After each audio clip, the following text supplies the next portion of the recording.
নমস্কার, people's voice নিউজে আপনাদের সবাইকে স্বাগত। আইন কলেজে মধ্যে এক ছাত্রীকে গণধর্ষণের অভিযোগ ঘিরে রাজ্য উত্তাল। কোথায় মহিলাদের নিরাপত্তা? যদি খাস কলকাতায় একজন ছাত্রীকে কলেজের তৃণমূলের দাদাদের হাতে ধর্ষিত হতে হয়, তাহলে সাধারণ মেয়েদের নিরাপত্তা কোথায়? যে নিরাপত্তা নিয়ে প্রশ্ন উঠেছে অভয়া ধর্ষণ এবং খুনের পরেও। একটি সরকারি হসপিটালে একজন চিকিৎসককে ধর্ষণ করা হলো, তারপরে খুন করা হলো। তারপর মেয়েরা রাত জেগেছে, মেয়েরা মিছিল করেছে, মেয়েরা মিটিং করেছে, মেয়েরা স্লোগান দিয়েছে। তারপরেও কোথায় নিরাপত্তা? যেখানে কলেজে পড়তে এসে তার দাদাদের হাতে, ইউনিয়নের দাদাদের হাতে একটি মেয়েকে ধর্ষিত হতে হলো, এবং সেই ধর্ষণের যে বয়ান, সেটা পড়লে শিউরে উঠতে হবে।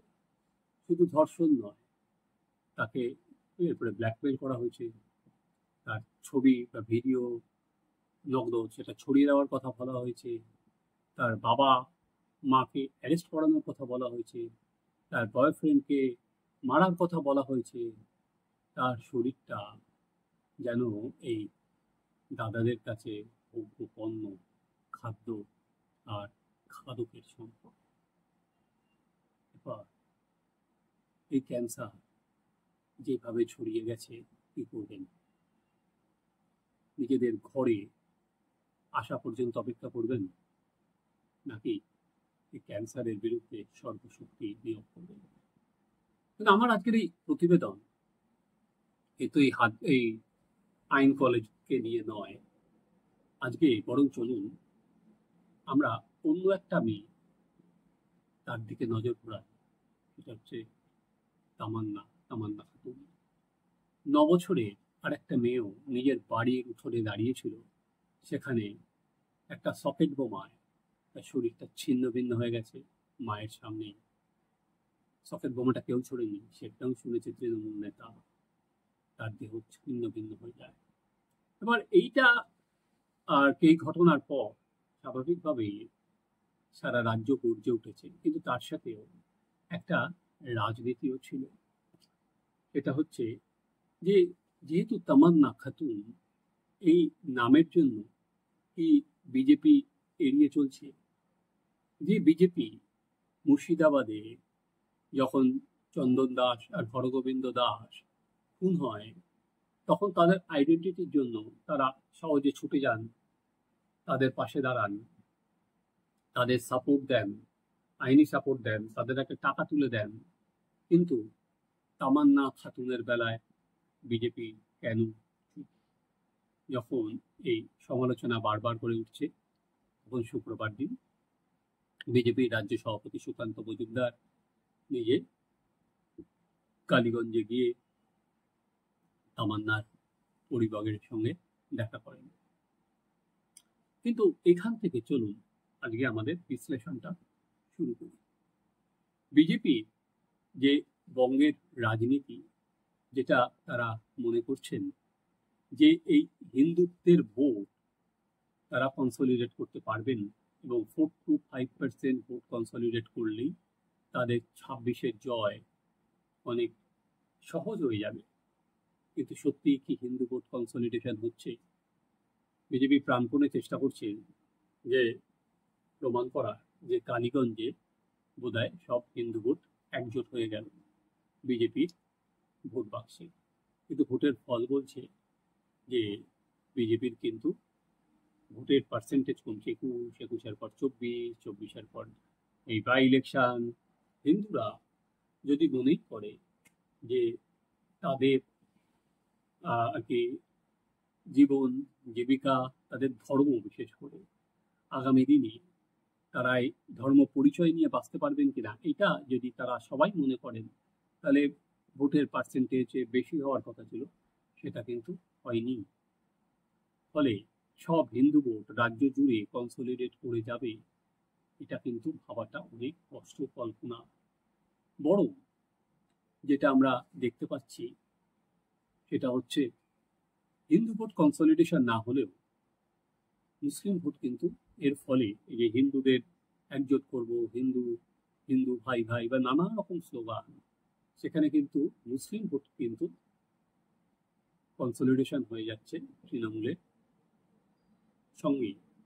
দেখুন তামান্না খাতুন, সেও তো একটা সংখ্যালঘু মুসলিম পরিবারের মেয়ে, যে মারলো সেও মুসলিম, যে মারলো যে মারা গেল সেও মুসলিম।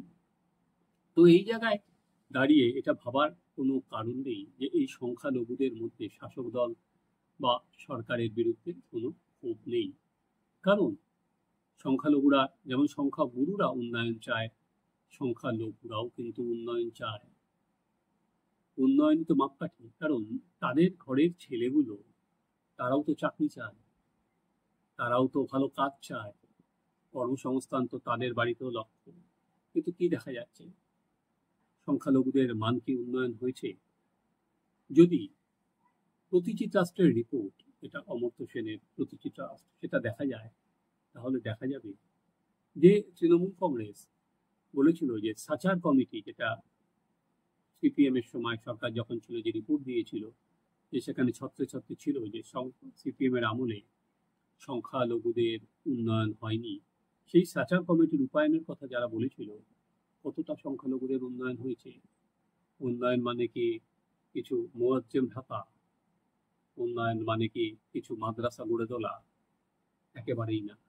উন্নয়ন মানে এই মুসলিম যুবকদের, এই সংখ্যালঘুদের চাকরি, এই সেটা ঠিক কতটা হলো? মুসলিম ছেলেরা কতটা উচ্চশিক্ষিত হলেন?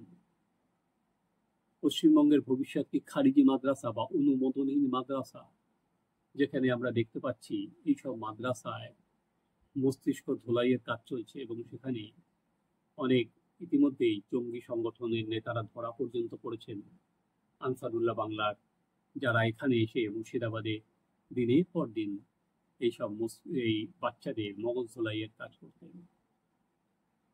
তো বিজেপি যেভাবে হিন্দু ভোট কনসলিডেশনের কথা বলছে, সেটা তারা মুসলিমদের মধ্যে কোনো আউটরিচই করতে চাইছে না, তারা মুসলিমদের মধ্যে কোনো যেতেই চাইছে না। তারা মনে করছে যে মুসলিমদের বাদ দিয়েই হয়তো তাদের, বললাম যে, কাজ হয়ে যাবে। কিন্তু পশ্চিমবঙ্গে প্রায়, এখনো পর্যন্ত গণনা হয়নি, কিন্তু 33-34% মুসলিম।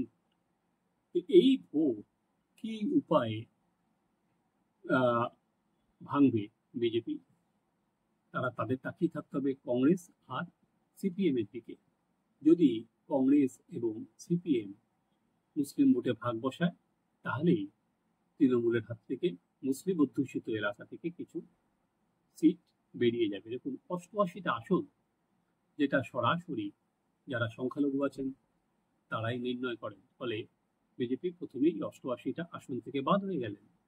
এর সঙ্গে আরো প্রায় 40টা মতো আসন, 40-50টা, প্রায় টোটাল মিলিয়ে 135 থেকে 40টা আসন, যেখানে অনেকাংশে ওই সংখ্যালঘুদের ভোট নির্ণায়ক। তাহলে প্রথম থেকে আপনি যে খেলায় খেলতে নেমেছেন, রাজনৈতিক খেলায়, সেখানে তৃণমূল কংগ্রেস 100% নিয়ে খেলতে নামলে আপনি খেলতে নামছেন প্রায় তার থেকে 30-35% কম। তো সেখানে আমরা বারবার করে চেষ্টা করছে বিজেপি যে হিন্দু ভোটের কনসলিডেশন, কিন্তু সেটা কিন্তু এখনো পর্যন্ত দেখা যায়নি। ভোটের পর ভোট চলে যাচ্ছে, সেটা হিন্দু ভোটের কনসলিডেশন কিন্তু সেভাবে দেখা যাচ্ছে না। বিজেপি যে ভোটটা পাচ্ছে, সেটা কতটা হিন্দু ভোটের কনসলিডেশন আর কতটা তৃণমূল বা মমতা বিরোধী ভোট বা শাসক বিরোধী ভোট, সেটা কিন্তু ভেবে দেখার প্রয়োজন আছে। আমি কি আমার হিন্দু আইডেন্টিটির জন্য ভোট দিচ্ছি, নাকি শাসক যে কাজ করছে, যে ধরুন এই তামান্না হতে পারে, এই ধর্ষণ হতে পারে, বা নানা রকম কর্মকাণ্ড হতে পারে, তার বিরুদ্ধে ভোট দিচ্ছি? আমরা কি এখনো আইডেন্টিটি মেনে ভোট দিই? এখনো কিন্তু পশ্চিমবঙ্গে হিন্দুদের ক্ষেত্রে অন্তত সেটা দেখা যায়নি। তাই সুকান্ত যখন ওখানে গেছে, এর আগে আমরা দেখেছিলাম বিএসএফ জওয়ান ঝন্টু আলী শেখ যখন মারা যান বর্ডারে কাশ্মীরে, তখন বিজেপির কোনো নেতা সেখানে হাজির না হওয়ার জন্য অনেক প্রশ্ন ওঠে যে কেন তারা প্রথমে গেলেন না, পরে তো অবশ্য তারা গিয়েছিলেন। তাই বিজেপি যদি এই সংখ্যালঘুদের কি অবস্থা সেটা তুলে ধরে, তাদের মধ্যে নিয়ে যায়, যেটা যে সুকান্ত গেলেন, এবং সেটা যাওয়ার পর এখনো পর্যন্ত কিন্তু আমি কোনো সময় দেখিনি যে কোনো সংখ্যালঘু সংগঠনের পক্ষ থেকে তার বিরুদ্ধে কোনো কথা বলা হয়েছে, বা তার পরিবারের পক্ষ থেকেও তার বিরুদ্ধে কোনো কথা বলা হয়েছে, বা যারা খোঁচা দিচ্ছিলেন দুদিন আগে সিপিএম যে কেন বিজেপি আসছে না, সেখানেও কিন্তু কিছু বিজেপি তাদের পক্ষে কিছু বলার নেই। তো এই রাজনীতি বিজেপি যদি আগামী দিনে করে, আমার মনে হয় তাতে কিন্তু বিজেপির রাজনৈতিক ক্ষতি এই মুহূর্তে কিছুটা নেই। হ্যাঁ, এটা আপনাদের মনে হতে পারে যে সংখ্যালঘু ভোট কি বিজেপি পাবে, এই মুহূর্তে দাঁড়িয়ে বলছি একেবারেই না। কারণ যে প্রচার তারা হিন্দুদের নিয়ে করছেন একেবারেই না। কিন্তু ক্রমাগত যদি তারা সংখ্যালঘুদের দুর্দশা তুলে ধরেন এবং একটা ফেস নিয়ে, যে ফেসটা সবার কাছে সংখ্যালঘু সংখ্যাগুরু সবার কাছেই যেটা সমান গ্রহণযোগ্য, এবং মমতা বন্দ্যোপাধ্যায় যখন ক্ষমতায় এসেছিলেন তাকে সংখ্যালঘুরাও আপন করে নিয়েছিলেন, সংখ্যাগুরুরাও আপন করে নিয়েছিলেন। আমার মনে আছে যে মমতা বন্দ্যোপাধ্যায়ের সঙ্গে তখন আমি খুব সম্ভবত মহাজাতি সদনের একটা মুসলিমদের সমাবেশে গিয়েও ছিলাম। তিনি বারবার করে বলছিলেন আপনারা আমাকে একবার বিশ্বাস করুন, কারণ মুসলিম ভোট কিন্তু সিপিএম এর দিকেই যায়, আমি আপনাদের সব অভাব অভিযোগ পূরণ করব। তখনও সংখ্যালঘুদের বিশ্বাস ছিল না, বাস্তা ছিল না। তাই আজ এই যে সুকান্ত যে জেস্টারটা রাখলেন, আগামী দিনে বিজেপিকে এটা টেনে নিয়ে যাবে, নাকি আবার পুরনো ছন্দে ফিরে যাবে? আপনারা দেখতে থাকুন আমাদের চ্যানেল সাবস্ক্রাইব করুন, আপনাদের মতামত জানান।